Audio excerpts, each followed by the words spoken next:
வணக்கம்ப்பா. கொத்தமல்லி இலை சட்னி.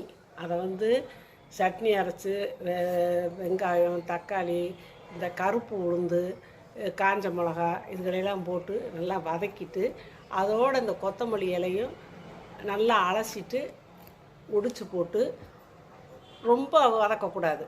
சும்மா லேசாக அது வணங்குற வரைக்கும் வதக்கிட்டு அரைச்சிடணும். அந்த சட்னியை தாளித்தா கூட இன்னும் நல்லாயிருக்கும். தாளித்து வச்சுக்கிட்டு இட்லி, தோசை, ஏன் சாதத்தில் கூட பிசைஞ்சு சாப்பிட்லாம். அதில் வைட்டமின் சி சத்து இருக்குதுப்பா. அப்புறம் நார் சத்து இருக்குது. அப்புறம் நம்ம உடற்கழிவு, இரத்தக்கழிவு எல்லாத்தையும் அதை நீக்கக்கூடியது. டீடாக்ஸ் பண்ணுறதுன்னு சொல்லுவாங்கள்ல, அந்த மாதிரி உடற்கழிவெல்லாம் வெளியேற்றுறது. அப்புறம் மலச்சிக்கலை செய்யும், ரத்தத்தை சுத்தப்படுத்தும். நம்ம உடம்புல இருக்க ரத்தத்தில் ஏகப்பட்ட கழிவுகள் இருக்குது, அதெல்லாம் ரத்த சுத்தத்துக்கு இது ரொம்ப நல்லது. அப்புறம் பித்தத்தை குறைக்கும்.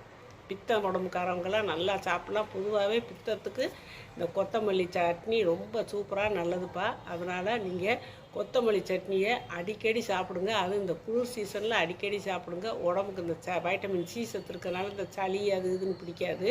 நீங்கள் இதை அடிக்கடி சாப்பிட்டு வாங்க.